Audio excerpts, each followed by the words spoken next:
everyone, and welcome to the Tuesday, October 19th, 2021 meeting of the Transportation and Infrastructure Committee. I have Young, Allen, Bradford, Cash, Evans, Gamble, Hurt, Nash, O'Connell, and Swope as present.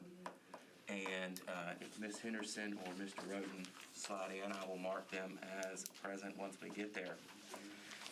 If you look through the agenda, you saw that it's pretty short and very much a housekeeping agenda, so to speak. I'll read through what we have on consent, and if you want to pull anything, throw a pen or say something, and then if there are no objections to it, then I'll read the captions. But what I have for consent is RS 2021-1187, 1194, BL 2021 924, 925, 926. Can I pull that one just ask a question? You can. 927 and 928. Aside from 926, did anyone else like to pull any other items? All right, I will read the captions then. RS 2021-1187 by O'Connell, Allen, and Young approves a license agreement between the Metro government and the state of Tennessee relating to the use of certain space beneath the Broadway Bridge spanning the Gulch. RS 2021-1194 Withers and Young abandons retained public utility easement rights for property located at 405 South 4th Street, formerly Alley number 264 and formerly Alley number 305. BL 2021-924, Allen, Toombs, and others, authorizes the granting of a permanent and temporary construction easement to Piedmont Natural Gas Company on certain property owned by the Metro government. BL 2021-925, Toombs, Murphy, and Young abandons an unnamed right-of-way and easement off Old Matthews Road. BL 2021-927, Roten, Murphy, and Young negotiates and accepts permanent easements for the Surrey Road Stormwater Improvement Project for 8 properties located on Surrey Road. BL 2021-928, Toombs, Murphy, and Young abandons existing sanitary sewer main, storm sewer line, sanitary sewer manhole, storm catch basin and easements to relocate storm sewer line and to accept new sanitary sewer and water main, sanitary sewer manhole, storm catch basins, fire hydrant assembly, and easements for property located at 131 Great Circle Road in Cumberland Bend Unnumbered, also known as the Duke at Metro Center Development. That, ladies and gentlemen, is your consent agenda. It is moved and seconded. All those in favor? Aye. Those opposed? All right. The consent. Thank you, John. Oh, well, if that were the case, I had a question. No, so we're at 6, 7, 8, 10. All right, and that brings us back to Council Member Allen, BL 2021-921, Parker, Benedict, and Porterfield amends the Metro Code of Laws to remove existing English language requirements. Do we have a motion to get it on the floor for discussion? So moved. All right, and it looks as if Councilmember Allen has a proposed amendment. I would like to offer what I hope is a friendly amendment, and I apologize for not being able to speak ahead of time, but the 2 of the sections that we were deleting also had language in there about requiring the drivers to be courteous and provide a safe ride. And that seems like a good thing to keep in there. So the amendment would simply strike the requirement about speaking English, but still require that they are courteous and provide a safe ride. All right, and I apologize, Councilmember Parker, this is your bill, and I didn't go to you first. Did you have anything you wanted to add or tell us how friendly or unfriendly this amendment by Councilmember Allen is? The amendment is perfectly acceptable in my view, and I'm happy to answer any questions about the bill if y'all have them. My guess was that it came off consent, so the amendment could be considered and applied. That's correct. But I am happy to answer any questions if y'all have any. Mr. Chairman, just for kind of everyone's edification, what section is this, and what are we wanting to erase the different languages? Sure. So this is in the, I forget exactly. Section 6. Section 6. This is in the Passenger Bill of Rights that Council established, 2007 or 8, I believe it was. And it's sort of a list of best practices for licensed transportation, gotta make sure to use the right word there, drivers. So, it's things like being courteous and respectful and maybe stuff about appearance and whatnot in there. But in there was also this language that the driver's required to speak English, speak and understand English. I think that's kind of superfluous. I think it's a little bit, we a few years after this Passenger Bill of Rights was established, we had a very big conversation as a community. It went to referendum. Yeah. We more or less resoundingly rejected English only, and so I thought, it's time to remove this sort of little bit of possibly alienating or discriminatory language in the code. And I did check with staff at the Transportation Licensing Commission, Director Fields, and they said that it would not cause any issues for their sort of day-to-day operation. So if Mr. Fields would like to weigh in, that's Well, Just because we always love the opportunity to question Mr. Fields. Tell us what you think. I have been blessed by the Metro Council, thank you. It was actually, the Bill of Rights was a bill from Councilman at Large Dredd, and Enough said? it was from Councilman Dredd. And it came out of years ago when we had a huge influx of drivers, and then they could not speak English, which made it very challenging for them to even fill out their applications. Over the years, that problem has gone away, and there has not been any problem. We queried staff, and we haven't had any problem in several years. So certainly, we don't want to discriminate. And since the majority of our drivers are international, we're good. I got a question. yes, sir. Go ahead, council member. Thank you. So does this proposed change eliminate the requirement to speak English? Is that what you're doing? It's no longer a part of the Passenger Bill of Rights. So in other words, a driver could conceivably speak Swahili and only Swahili and be in compliance with Metro Code. That would be a question for how the Transportation Licensing Commission would sort of administer that and interpret that. But I would like to just remind that these days, anyone with a smartphone and a working vehicle can become a delivery driver or a transportation. No, I understand that, but what I don't want to do is throw the baby out with the bathwater here. I don't think the law currently states that they can only speak English, correct? That's not my interpretation. It just says, and Mr. Fields, I want to ask you this question. Does the law currently specify that you can only speak English, or that English is a necessary language in your bucket of passenger rights? When we're evaluating an application, what we're going to be looking for is their ability to operate that cab in various ways. Mm-hmm. One of them is going to be able to communicate back and forth. So if we were to get an applicant, for instance, that we really couldn't understand, they couldn't understand, I felt that we would probably go to a public hearing on it. I think what this is addressing is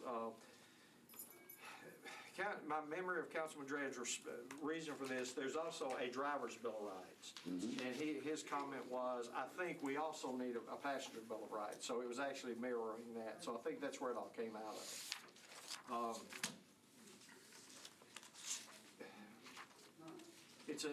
I'm not sure I know how to answer the question exactly from the standpoint of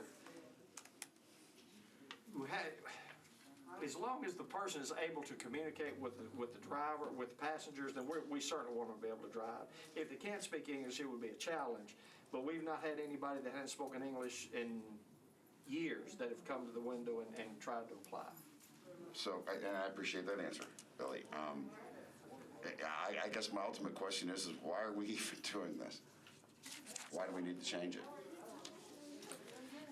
So, in reviewing some of the proposed legislation around transportainment vehicles, I went back and looked at some of the other frameworks that we use, and frankly, this just stuck out like a sore thumb as a dated, sort of inappropriate restriction, and that's why I put the bill forward. I appreciate your answer. Thank you. Councilmember Allen. And Mr. Fields, can you I'm just looking at some excerpts that I pulled out from the code that said the taxi cab passengers' Bill of Rights. All taxi cab passengers within the area of the metro government shall have the following rights: a professional driver who is licensed and knowledgeable about major rights. What does it take to become licensed? Okay, a cab driver person comes to the window, they apply. We're going to send them for a fingerprint background check. We're going to require an NVR. When the fingerprint background check comes, we're going to review it to determine if they're in any violation of, in this particular case, 672 in the 200 sections. Assuming they pass the background check and they've had the few appropriate numbers on the MVR, we're going to send them to a class. It's now online. It used to be live, that the Convention of Visitors Corporation has put together, and the council also requires in the ordinance, and they're going to have to be able to sit through that, and assuming they get through that and they've passed all of the background, then we're going to give them a permit. Gotcha. And I assume license also means a driver's license. Yes, they have to have a driver's license with a F endorsement. Gotcha.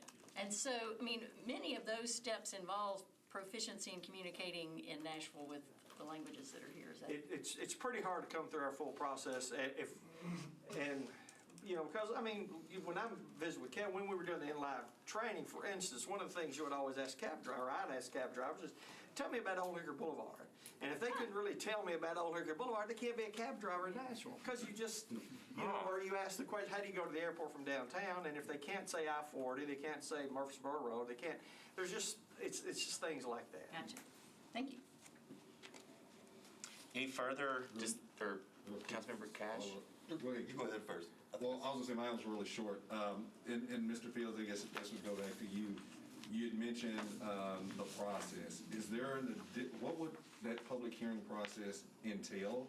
And is there an additional cost to the city to go through that process?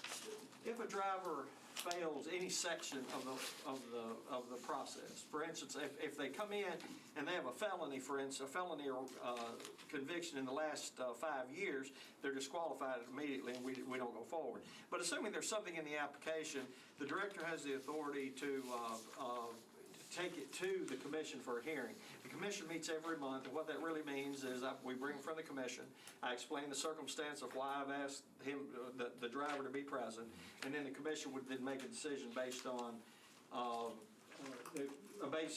the hearing that they would hold. So if they, if there's anything in there that they have a sense of why they don't think this person should be a cab driver, they would state it. And then if the driver did not agree with it, he has the right to, he or she have the right to appeal to circuit or chancery court, the process that the commission followed. And if we fail, they'll send it back to us for a rehearing. Thank you.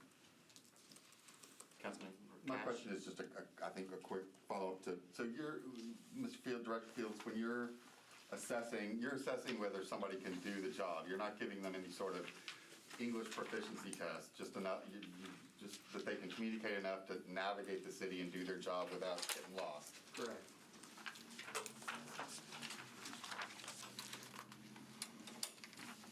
Anything further? Nope, not me. All right, well, on Councilmember Allen's amendment, which she moved, those in favor? Aye. Aye. Those opposed? And any further discussion on the bill as amended? All those in favor? Aye. All those opposed? No. All right. 10 to 1. And that then brings us to BL 2021-926 by Young, approves a cooperative research and development agreement between the Metro Department of Water and Sewage Services, the Department of Homeland Security, and IntelliSense Systems Incorporated for the testing and evaluation of flood sensors. Who from staff would like to tell us about this bill? Would that be you? That would be me. Jim Snyder, Metro Water.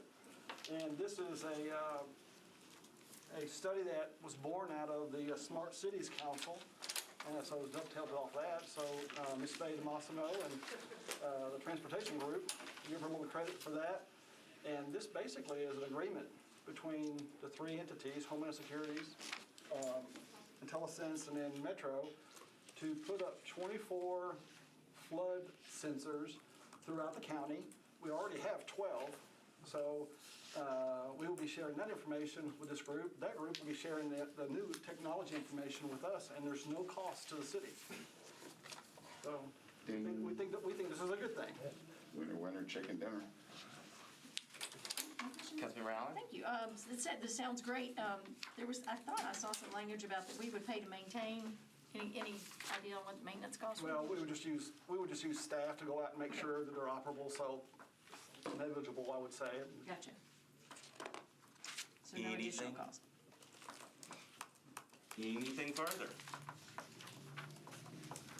All right, all those in favor? Aye. And those opposed? All right, that concludes the items on the agenda. I will quickly say I had a very nice meeting this week with Ms. DeMassimo at NDOT, and I extended the invitation to her and her team that anytime there's anything they'd like to brag on or inform us about or get input on, that we will certainly love to have them in the committee. And I also requested of her that as a committee, we try and interact a little more with NDOT as they're going through a major shift from Public Works to a Department of Transportation, in which that is something that will not and has not happened overnight. That's a process.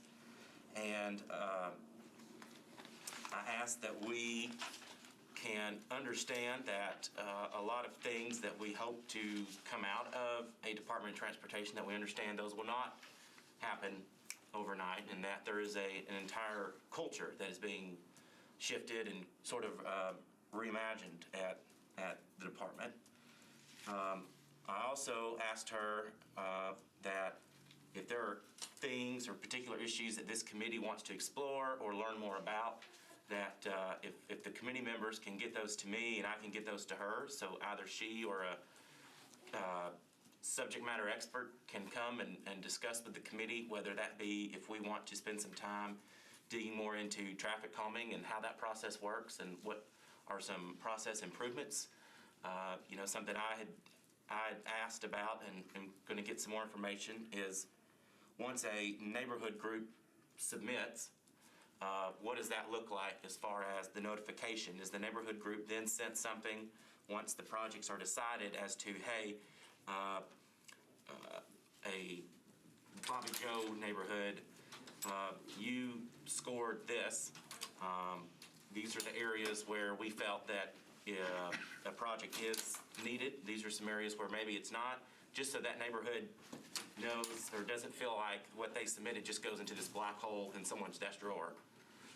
That was just one example. And so as anything like that comes up, please get that to me so that we can have those discussions, and I think that will be beneficial to the department as well as beneficial to us as well. Did anyone else have anything, since we kind of flew through things today? Was there anything else anyone wanted to bring up, ask, discuss, a joke, riddle, rhyme? I have another committee meeting. All right. Well, if that is the case, then we are adjourned. Thank you, Mr. Chairman.